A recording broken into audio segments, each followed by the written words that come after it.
በእኛ ፕላኔት ወይም በምድር ላይ በአጠቃላይ 304 ሚሊዮን ያህል ብዛት ያላቸው ዛፎች ይገኛሉ። እርግጠኛ ነኝ ይህን ነገር ስታውቁ በጣም መገረማችሁ አይቀርም። በየዓመቱ ከነዚህ ዛፎች ላይ 1% ያህል የዓለማችን በጣም ትልቁ ፈርኒቸር ብራንድ የሆነው አይኪያ ብቻውን ይጠቀምባቸዋል። በየዓመቱ 30 ቢሊዮን እና በእያንዳንዱ ሰከንድ ደግሞ 963 ዛፎች ይቆረጣሉ። ለዛውም ለአይኪያ ብቻ የሚጠቀሙበት ነው። ግን አሁን ቢወራ እንደዚህ ማን ሊያምን ይችላል? አይኪያን የሚያክል ቢሊዮን ዶላር የሚያንቀሳቅስ ትልቅ የቢዝነስ ካምፓኒ ጅምሩ በተወሰነ የክብሪት ሳጥኖች ነው የተጀመረው ቢባል ማን ያምናል? ያ ልጅ በሕፃንነቱ የተለያዩ ዕቃዎችን በስማቸው እንኳን ማስታወስ የማይችል የነበረው የዛው ልጅ ይሄ ድክመቱ ራሱ ወደፊት ሄዶ ሲያድግ እንዴት ጉልበቱ ሊሆን ቻለ? ዓለም ድንቅ ናት በሚለው ፕሮግራም በድጋሚ ተገናኝተናል። ይህ ትንሽ ልጅ ስሙ ኢንጓር ካምፓራድ ይባላል። ይህ ልጅም የመጀመሪያ ቢዝነሱን ገና በ6 ዓመቱ ነበር የጀመረው። ቤተሰቦቹም ልብ ብለው ያዩት ይሄ ልጅማ ከሌሎቹ በጣም የተለየ ነው፣ ቢዝነስንም ለየት ባለ መንገድ የመረዳት አቅም አለው ብለው በደንብ አዩት። አያቱም ፈጠን ብላ 78 የስዊዲሽ ሳንቲሞች የሰጠችው ሲሆን ኢንጓርም ያንን ገንዘብ ያዘና 100 ክብሪቶች ገዛበት። እሱን ለማደፋፈርም የመጀመሪያ ደንበኛ የነበረችው የራሱ ሴት አያቱ ነበረች። በ3 ሳንቲምም የመጀመሪያ ክብሪቱን ገዛችው ከሱ። ሰፈሩ ላይ ያሉ ጎረቤቶችም ከሱ ክብሪቱን መግዛት ጀመሩ። ልክ በዚህ መልኩ የሱ የመጀመሪያ ወይም የመነሻ የነበረ ኢንቨስትመንቱ 3 እጥፍ ሊያድግለት ቻለና 3 የስዊዲሽ ኮሮና ሊደርስ ቻለ። በእርግጥ ይሄ ብዙ ገንዘብ የሚባል አይደለም። ቢሆንም ግን በህፃኑ ኢንጓር አይምሮ ውስጥ አንድ ነገር ተገለጠለት። እሱም ዕቃዎችን በትንሽ ገንዘብ ገዝቶ ከመር አድርጎ በብዙ ዋጋ የመሸጥ እብደት ውስጡ ቀሰቀሰበት። በዛ በጨቅላ ዕድሜያቸው ልጆች በተለያየ ጨዋታ ራሳቸውን በሚያዝናኑ ሰዓት ኢንጓር ግን በዚህ ዕድሜው የተለያዩ የቤት ዕቃዎችን መሸጥ ጀምሮ ነበር። በዚህ ስራውም ያወጣውን ገንዘብ 2-3 እጥፍ እያገኘ ስለሄደ ዋናውን እያስቀመጠ በጥቅፉ ሌላ ዕቃዎችን መግዛት ጀመረ። ዕድሜው ደርሶም ወደ ትምህርት እንዲሄድ በተላከ ሰዓት ላይ ለየት ያለ የጤና እክል እንዳለበት ታወቀም።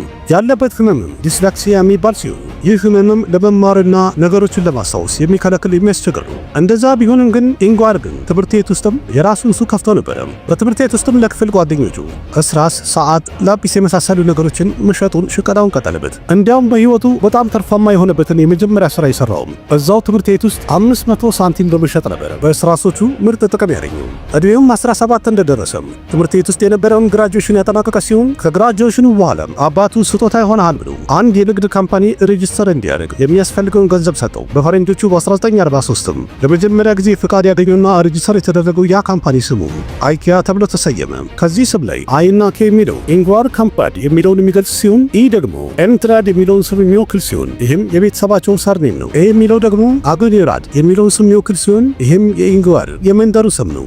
አይኪያ በሚል ስም የጀመረው ይህ የንግድ ድርጅትም በሰዓቱ ጊዜያዊ የሥራ ቦታ ነበረ። በሰዓቱም ቢሆን በብዛት የሚሰራ የነበረው የዲሊቨሪ ስራዎችን ነበረ። ምክንያቱም እዚህ ድርጅት ውስጥ እነዛን ዕቃዎች ነበር የሚሸጠው ከልጅነቱ ሲሸጣቸው የነበሩትን። በእርግጥ የሥራ ቦታ ያንን ሰፋ ያለ አይደለም፣ አነስ ያለ ቢሆንም ግን የተለያዩ ሰዎች ኦርደር የሚያደርጉትን ዕቃዎች ፓክ የሚያደርግበት ቦታ ነበር። ታዲያ ማን ገምተው ያውቃል? በዚህ በትንሽ ቤት ውስጥ የተጀመረች ቢዝነስ አንድ ቀን የቢሊዮን ዶላር ኢምፓየር ሊደርስ ይችላል ብሎ ማን ገምተው ያውቃል? አይኪያን ከጀመረ በኋላ ኢንጓር መጀመሪያ እስክሪብቶችን፣ ዋሌቶችን፣ የኪስ ቦርሳዎችን የመሳሰሉ ዕቃዎችን ኢምፖርት እያደረገ መሸጥ ጀምሮ ነበር። በ17 ዓመቱ ስራው በትክክል እየሄደ ነበር። ግን ደግሞ እሱ እንደሚሸጠው አይነት ዕቃ ሌላ የተከፈቱ ሱቆች ላይ ይሸጥ ነበረ። ሰው በቀላል የሚያገኛቸው ናቸው። ይህም ማለት ህዝቡ አማራጭ ስላለው ከሱ ሰው ሊገዛ የሚችለው ወይም ዋጋው ካነሰ ነው ወይም ደግሞ አዲስ የሆነ ምርት ይዞ ከመጣ ብቻ እንደሆነ ተረዳ። ይህን ነገርንም በደንብ ለማወቅ ወይም ለመለየት ወደ ገበያ ሄዱ ትልልቅ ጥናቶችን ማድረግ ጀመረ። በጥናቱም ያገኘው ነገር ሁሉም ምርቶች ሲመረቱ በትንሽ ዋጋ የሚመረቱ ሲሆን የሚሸጡት ግን በከፍተኛ ዋጋ እንደሆነ በደንብ መለየት ቻለ። ቢሆንም ግን ያልተረዳው ነገር አንድ እስክሪብቶ በ1 የስዊዲሽ ሳንቲም የሚመረት ከሆነ ሱቅ ከገባ በኋላ ባለ ሱቆቹ ለምንድነው 10 ሳንቲም የሚሸጡት የሚለው ነገር ጥያቄ ሆነበት ነበር። በዛ ዕድሜ እንግዲህ ሁሉም ልጅ ነፃ ሆኖ መጫወትና መዝናናት በሚፈልግበት ሰዓት ግን ወጣቱ ኢንጓር ስለ ገበያ በጣም ብዙ ጥናቶችን ያደርግ ነበር። በጥናት ውስጥም ለይቶ ያዩ ሁሉም ዕቃ ሲመረት እንኳን በትንሽ ዋጋ ነው የሚመረተው፣ ግን ዋጋውን በጣም የሚያስወድደው ዲሊቨሪ እንደሆነ በደንብ ተረዳ። ማለትም ሁሉም ዕቃ ከፋብሪካ ወጥቶ ሱቅ እስከሚደርስ ድረስ ከፍተኛ ወጪ ስላለው ዋጋው በጣም እያደገ እንደሚሄድ ተረዳ። ስለዚህ ገበያው ላይ መሪ ለመሆንም ኢንጓር አንድና ብቸኛ አማራጭ ነበረው። እሱም ደግሞ በትራንስፖርቴሽን ወይም ዲስትሪቢዩሽን ላይ ብዙ ገንዘብ ላለማውጣት የሚችልበት ቀላል መንገድ መፈለግ እንዳለበት ተረዳ። ያም ደግሞ ብዙ ፕላን የሚያስፈልገውና የሚያስለፋ ስራ ነበር። እስከዚህ ሰዓት ድረስ ኢንጓር ካታሎጉ ላይ ፈርኒቸሮችን አልጨመረም ነበርም። ግን በፈረንጆቹ በ1948 ሁለተኛው የዓለም ጦርነት ካበቃ በኋላ ማለት ነው የስዊዲሽ መንግስት በጣም ብዙ ቤቶችን መገንባት ጀምሮ ነበር። ስለዚህ እነዚህ አዳዲስ ቤቶችን ለመሙላትም ወይም ለማሳመርም ርካሽ የሆነ ቆንጆ የቤት ዕቃ ወይም ፈርኒቸሮች በጣም መጠየቅ ተጀመረ።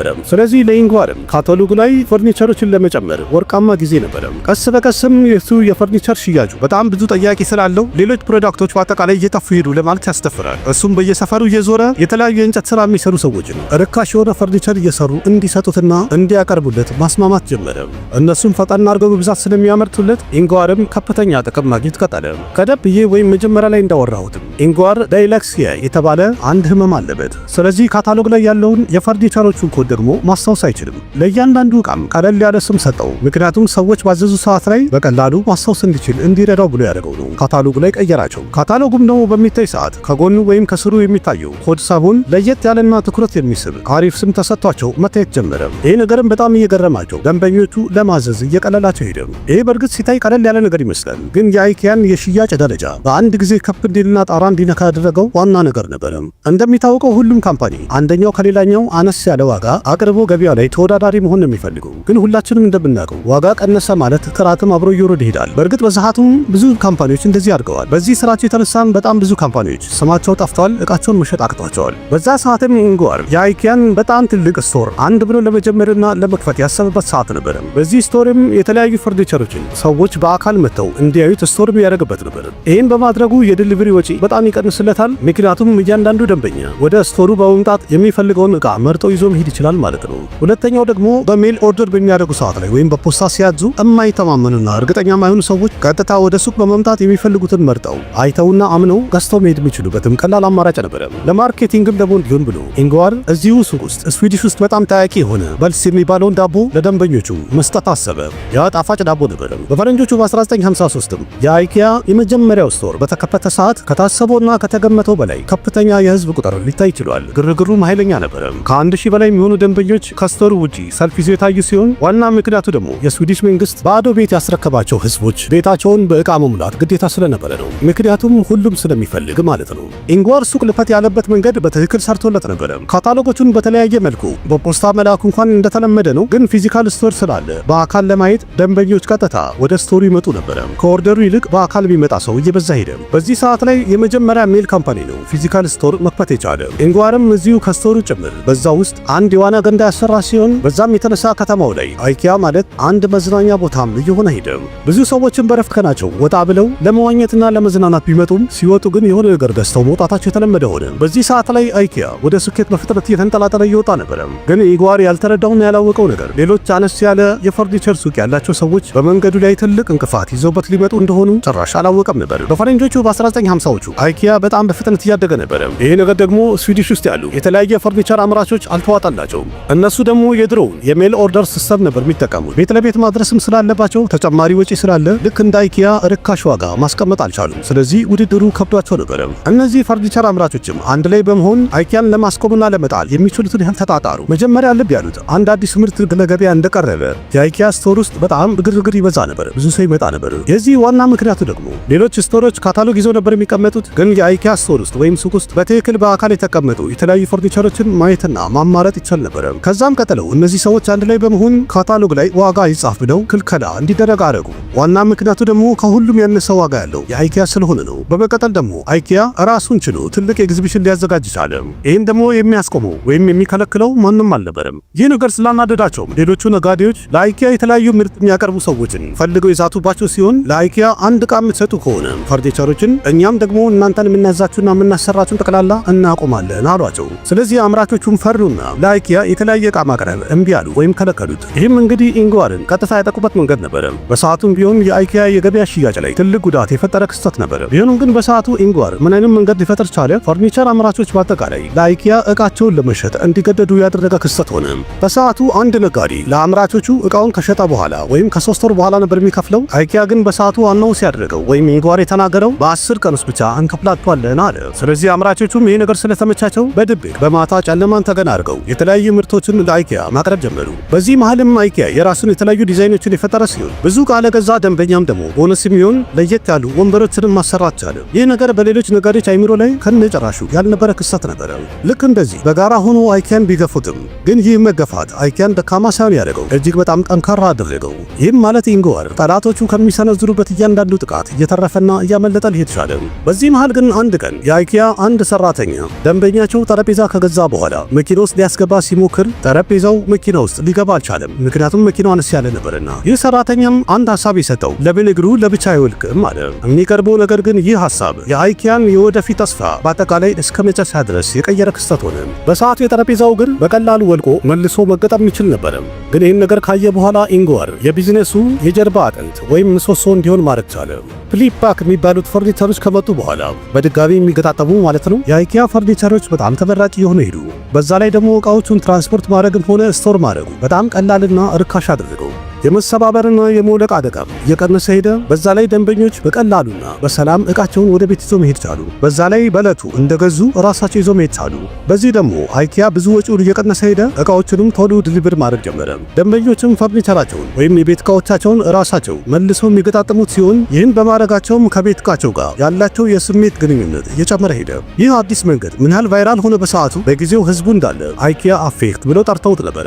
በፈርኒቸር ኢንዱስትሪ ወልቀው መልሰው የሚገጣጠሙ የቤት እቃዎችን ይህንን ሐሳብ ለመጀመሪያ ጊዜ ገበያ ላይ ያዋለው አይኪያ ብቻ ነበረ። ዛሬ በዓለማችን ላይ የሚባለው ማለት ነው ዱ ኢት ዩርሰልፍ እያንዳንዱ ፈርኒቸር በሚመረት ሰዓት ላይ ተነቃቅሎ መልሶ እንዲገጠም ተደርጎ ስለሚሰራ ምርታቸውን በሚያስረክቡ ሰዓት ላይ በትንሽ ዋጋ ማስረከብ ቀለላቸው። አይኪያም ይህ የመጀመሪያ ስቶሩ በጣም ስኬታማ ከሆነ በኋላ ኢንግዋርም በቀጣይ አዲስና በጣም ትልቅ ስቶር ለመክፈት ወሰነ። እርሱንም ደግሞ የስዊድን ዋና ከተማ ከስቶክሆልም ወጣ ያለ ሰፊ ቦታ ላይ በርካሽ አንድ መሬት ገዛ። ሁለተኛውን ስቶር ያስገነባበት ቦታ ስፋቱ 8 የእግር ኳስ መጫወቻ ሜዳን የሚያክል ሲሆን ቦታው ላይ የተሰራ ፎቅም ባለ 3 ደረጃ ፎቅ ነበረ። ይህንን ሲያስገነባም ኢንግዋር የከስተመሮቹን ሳይኮሎጂ ተረድቶ ስቶሩ ላይ የሚገርም ስራ ሰራ። ምክንያቱም ይህን የሚያክል ትልቅ ስቶር መግቢያው አንድ ነው፣ መውጫውም አንድ ነው። ይህን በማድረጉም ደንበኞች በአንድ በር ይገቡና ሙሉ ስቶሩን እየዞሩ ያሉ። በዛ ላይ ደግሞ መደርደሪያዎቹ የሚሸጡት አንዳቸውም ዕቃ ከደንበኞቹ ወይም ከጎብኚዎቹ አይን እንዲርቅ አላደረገም። ሁሉም እንዲታይ አድርጎ በግልጽ አስቀምጣቸው። ያም ደንበኞቹን ምን አደረጋቸው? ያለ እቅዳቸው ስላዩት ብቻ የተለያየ ዕቃዎችን እንዲገዙ አስገድዳቸው። አንደኛ በጣም ሰፊ ነው፣ ሁለተኛም ምርጥ አድርጎ ስለተሰራ ወይም ስለሚያምር ደንበኞቹ ከገቡ በኋላ ዞር ዞር በማለት ረጅም ሰዓት ያሳልፉበት ነበረ። ዲዛይኑ የተሰራውም ለዛ ነበርና። ግን እዚህ ጋር አንድ ትልቅ ችግር ነበረ።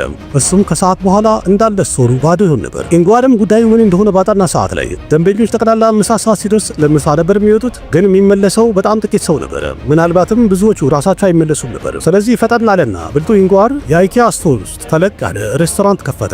አሁንም በድጋሚ የኢንግዋር አስተሳሰብ በጣም ትክክለኛ ነበረ። ምክንያቱም ሬስቶራንቱ ከተከፈተ በኋላ ደንበኞች አይኪያ ውስጥ ሙሉ ቀን ዞር ዞር እያሉ ይቆያሉ። በድንገት ከራባቸው ደግሞ ወደ ሬስቶራንቱ በመሄድ ምግባቸውን ይበሉና መልሰው ስቶሩ ላይ ዞር ዞር ማለትና ዕቃ መግዛት ጀመሩ። ስለዚህ በዚህ ሰዓት ኢንግዋር በጣም ትልቅ የሆነ ቢዝነስ ሞዴል ነበረው። የሚያስፈልገው እነሱን ማባዛት ብቻ ነበር። በፈረንጆቹ በ1965 ሌላ አንድ ስቶር የከፈተ ሲሆን በመጀመሪያ ቀን ላይም ወይም እንደተከፈተ ስቶሩ 18000 ደንበኞችን ማስተናገድ ችሎ ነበር። እስከ 1973 ድረስም አይኪያ በጣም ስኬታማ ድርጅት ሆኖ ነበር። ስለዚህ ኢንግዋር አስቦ የነበረው እኔ ባልኖርም እንኳን የአይኪያ ስም እንዲኖር እፈልጋለሁ የሚል አስተሳሰብ ተፈጠረበት። ለዚህም ደግሞ በጣም ለየት ያለ ፕላን ፈጠረ። ይህ ፕላኑም በመጨረሻ ሌባ ሊያስብለው የቻለ ነበር። በእርግጥ በሰዓቱ ኢንግዋር አስቦ የነበረው ከሱ በኋላ ልጆቹ ቢዝነሱን እንዲቀበሉት እንዲወርሱ ነበር። ግን ደግሞ ስዊድን ውስጥ የውርስ ታክስ በጣም ከፍተኛ ነበር።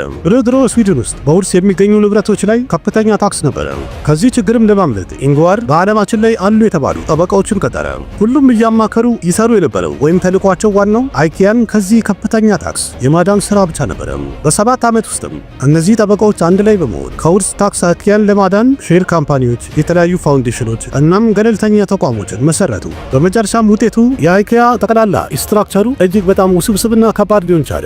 የተለያየ ቦታ ላይም የተከፋፈለ ስለሆነ ታክስ እንዲከፍል ማስገደዱ በጣም ከባድ ሆነ። እንደዛም ሆኖ ግን በኢንግዋር በዚህ ስራ የተነሳ ኢንግዋር ታክስ አጭበርብሯል በሚል ተከሳሽ ሆነ። ሁላችንም እንደምናውቀው የዓለም ሕግ ነው ማለት ይቻላል። እድገት ያገኘ ሰው እግሩን ሁሉም መጎተቱ ማይቀር ነው ለመጣል። በ1980ዎቹም ቢሆን በፈረንጆቹ አይኪያ ላይ ሌላ አንድ ክስ መጥቶ ነበር። እሱም ደግሞ በምዕራብ ጀርመን ውስጥ የሚገኙ የተለያዩ ፋብሪካዎች ምርታቸውን ወደ አይኪያ ይልኩ ነበር። ከነዛ መሃልም የተወሰኑ ካምፓኒዎች እስረኞችን በግድ የሚያሰሯቸውና ጉልበታቸውን ይበዛብዙ እንደነበረ ተነገረ። ይህን ክስተት የሰማ ሰው በአጠቃላይ ጥፋቱ የአይኪያ ነው ማለት ጀመሩ። ይህ ነገርም በትክክል ሲታመን እነዛ ድርጅቶች ወይም ፋብሪካዎች በጉልበት ብዝበዛ እንደተሳተፉ በተረጋገጠ ሰዓት የአይኪያ ማኔጅመንቶች ፈጠን አሉና ለህብረተሰቡ በአጠቃላይ ይህ ነገር ባለማወቅና በስህተት የተፈጠረ እንደሆነ በማስረዳት ይቅርታ ጠይቀዋል። በ1990ዎቹ አይኪያ በአጠቃላይ 70 የሚደርሱ ስቶሮችን ከፍቶ ነበር። በ2008 ደግሞ አይኪያ የዓለማችን በጣም ትልቁ የፈርኒቸር ካምፓኒ ሊባል ችሏል። በፈረንጆቹ በ2018 የዛሬ ባለ ታሪካችን ኢንግዋር ካምፕራድ በ91 ዓመቱ እችን ዓለም ተሰናብቶ ሄደ። ዛሬ ላይ በዓለማችን አይኪያ 473 የሚደርሱ የሚደርሱ ስቶሮች አሉት። በየዓመቱም ደግሞ ከ2000 የሚበልጡ አዳዲስ ዲዛይኖችን አምርቶ ለገበያ ያቀርባል። ዛሬም ቢሆን የነዚህ ምርቶች አስገራሚ መለያው እቃዎቹ ለየት ያለ የስዊድን ስም ተሰጥቷቸዋል። ይህም ደግሞ ቢዝነሱን በጀመረ ሰዓት ላይ ኢንግዋር ከፕካርድ ዳይላክሲያ በተባለው የማስታወስ ችግር የተነሳ የጀመረው ትሬንድ ነበረ።